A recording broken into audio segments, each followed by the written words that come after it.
Dua të ndalem gjithashtu edhe tek një rast që është diskutuar së fundmi edhe për të përdorur opinionin publik, edhe për të bërë manipulim politik dhe emocional patjetër, rastin e shoqërimit të një të mituri.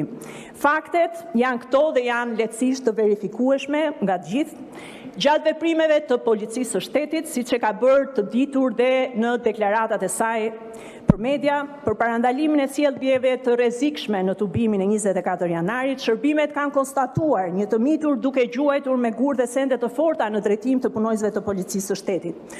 Për këtë arsye dhe me qëllim të vetëm sigurinë, për të mbrojtur jetën e punojësve të policisë, por dhe vetë të miturin, ai është marrë për verifikime ashtu siç e parashikon ligji. Nga verifikimi rezultoi se bëhet fjalë për një shtetas 14 vjeçar dhe dua ta them qartë dhe pa asnjë ekuivok. I mituri në asnjë moment nuk është trajtuar në mënyrë të palishme apo çnjerëzore.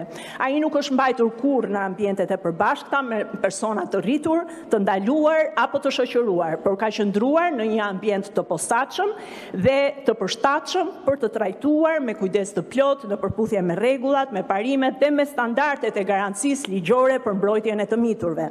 Menjëherë pas mbërritjes së përfaqësuesit ligjor, i mituri është lënë i lirë.